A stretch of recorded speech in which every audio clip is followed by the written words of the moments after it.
Hello, here's Kathaa Yaana wishing everyone a very happy and fun-filled Read Aloud Day. The story that we are choosing to read aloud today is called Ammani's Condition, written by Sudha Murthy. And here we go. It was the time of the East India Company and the British ruled our land. Ammani was an illiterate woman who lived in Kolar. She kept cows and buffaloes, and her job was to deliver milk to the people living nearby. Kolar was a drought-prone area, and she regularly saw people struggling to fetch water. Ammani always wanted to do something about this.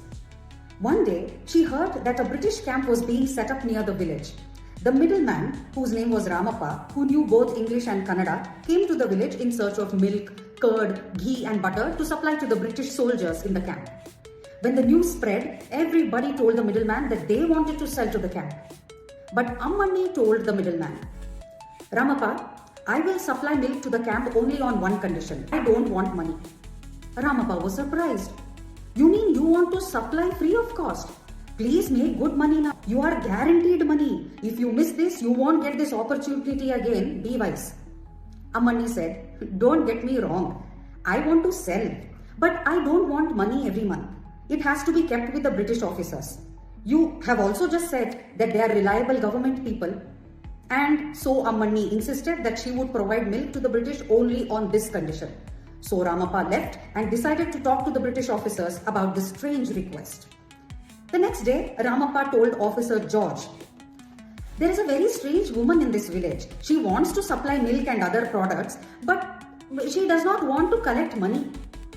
George was curious. "Bring that woman here. I want to talk to her." The next day, Ammani went to meet the officer without fear. She did not know English, but she knew what she was going to say. She said, "Sir, I am ready to supply whatever you ask for. However, the money should be kept with you. I will take it later." The concept of a bank was not there at the time. So George thought that Ammani was scared of keeping the money at home. He asked, "Are you scared of the thieves or relatives who will come and take your money because you are all alone?" She smiled and said, "No, sir, that is not the reason." "Then what is it?" "I will tell you later. I am sure that you will respect that." Officer George liked Ammani and agreed to her request. Soon after, Ammani started supplying milk, curd and ghee to the camp. The quality of her products was better than other people's, and she was very punctual. However, she became a laughing stock of her village because she chose not to take money from the British. Years passed. Everyone in the camp knew Ammani for her honesty and quality of her products. Over time, Ammani replaced many villagers who were supplying milk and other products. She became the single source of supply to the British camp. All the officers were friendly with her. One day, Officer George came to talk to Ammani. He said, "Ammani, you should take your money. It is now a huge amount and it is not fair on my part to keep it for such a long time. We might change camps within a year. We really respect your honesty and we should be honest with you too. Thank you, sir, for informing me in advance. Along with my money, I want help from you and your soldiers." "Oh, you want to build a big bungalow?" the officer joked. "No, sir. I want a pond." "What? Are you aware that it is not easy to construct a pond in this hard stone area? It requires a lot of manpower.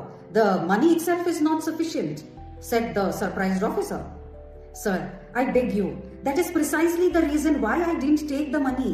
If I had taken it, I would have spent it all by this time. Since I am a widow, my relatives would have forcibly taken it from me. Sir, you don't understand the difficulties of women in the hot summer. Please do this for me." George thought about it. It was a difficult job. He appreciated Ammani's honesty and her concern for people. So he said, "Let me talk to my boss and see if he can ask our soldiers to do this on a volunteer basis." In the end, kind-hearted George and the volunteer soldiers built the pond. The pond became the source of drinking water for the entire village. People did not have to go far to fetch water anymore. And today, the pond is still known as Ammani's Pond or Ammani Kere in Kannada.